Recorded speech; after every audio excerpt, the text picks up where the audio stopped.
A very popular and well-known Carnival Cruise Line ambassador coming out with some strong words to Canada, specifically regarding their summer 2022 Alaska season. And this is all coming out at the same time that Alaska is actually releasing their protocols, what ships have to do in order to sail there. We're going to talk about all of that and more up next.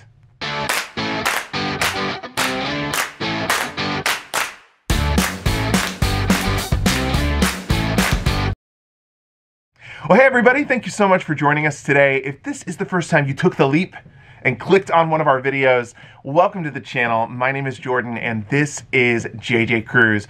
We are cruise nerds, cruise geeks, obsessed with cruising, however you want to put it. We absolutely love cruise travel and we hope that you do too. If you do, consider hitting that subscribe button.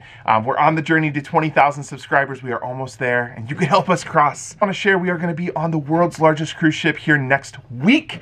Blows my mind that that's next week. We've been waiting for this for quite a while. So if you want to join us for that journey on Wonder of the Seas, hit the bell icon so you don't miss any of our lives while we're on the ship.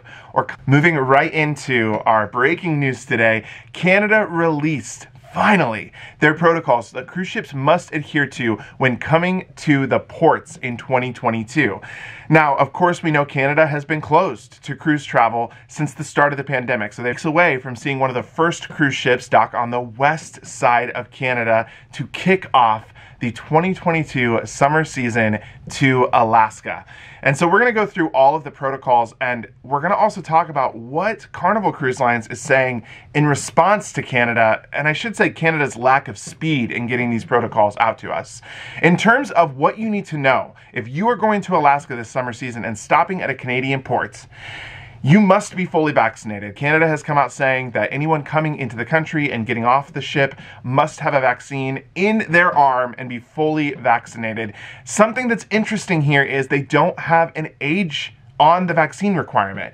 As we know, under the age of 5 cannot still get a vaccine here in the United States. And while we can speculate that Canada may come out with that here in the coming days, they just said blanket religious exemptions, but that is a separate process from the exemption that you would go through for the cruise line, for example. If you're unvaccinated, you're already going through a medical exemption process. There's more paperwork that you will have to do if you are going to want to get off of the ship in Canada, and you'll have to take all those documents with you. Now, it does seem like Canada will be checking vaccine cards, so definitely make sure you have that on your body if you are up in Vancouver or Victoria or on the east side of explore the Canadian ports. But that's all we know. They said more information on that will be coming soon, and we do not know anything other than they did put an age with this. Under the age of 5 will not be required to follow a testing requirement. That makes me think even more that under the age of 5 won't have to be vaccinated and can get off in the ports, but it doesn't clearly say that, so we don't actually know. This is a very important point because this is what could be a big blocker for the cruise lines actually stopping in Canada. And you've got ships coming from, Los Angeles or San Francisco, and they maybe aren't making it there in the first day. It's going to be an issue.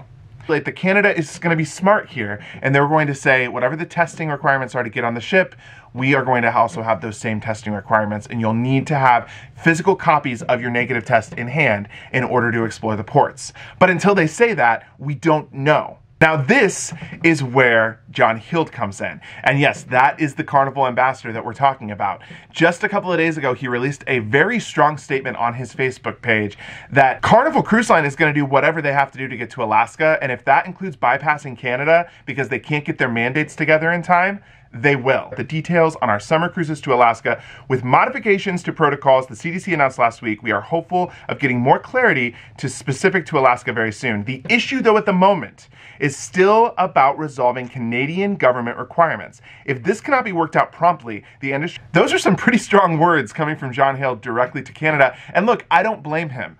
Carnival just added another ship to their summer Alaska season. There are now more than 50 ships in total going to Alaska from the United States.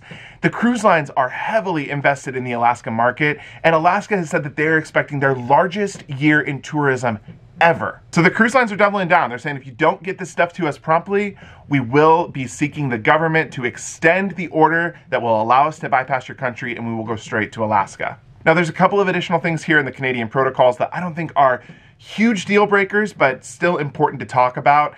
Canada is requiring every ship that comes into Canadian waters to provide a weekly report with the number of passengers on board, those that are vaccinated and could not get on board during embarkation, and the number of kiddos that are on board that are all unvaccinated as well. In addition to this, Canada has stated that all cruise lines must adhere to the CDC conditional sailing order, and the European Union jumped in a couple of weeks ago to the voluntary conditional sailing order program, all of those guidelines in order for your ship to come up here. If these rules and regulations are not followed by the cruise lines, they will not be allowed to dock or allow their passengers off the ship in Canada, which could potentially prevent them from continuing on to Alaska. Now again, this is why we put the video out that we did last week on the Passenger Vessel Service Act, the PVSA, and why it is important that that act gets either renewed or extended, because it expires in May. Now, 42 days out from the first Princess cruise ship hitting Canadian waters, and we don't still have an answer on testing requirements. Canada, what are you doing? I'd love to see those testing requirements come out soon, and I hope that they do come out. Lines and the country of Canada. Canada is a beautiful country, and we want to be able to travel there. Okay, that is it for today. Thank you so much for watching. A lot of people let us know in the comments last time. Absolutely loved hearing that. I'm so excited for you. Alaska is one of my favorite places in the world. And if you aren't currently booked for Alaska, literally call me or email me. I'll get you there. We do help people book their travel, and we would be more than happy to get you on an Alaska sailing this summer. Well, that is it for today. Thank you so much for watching. And until next time, see ya.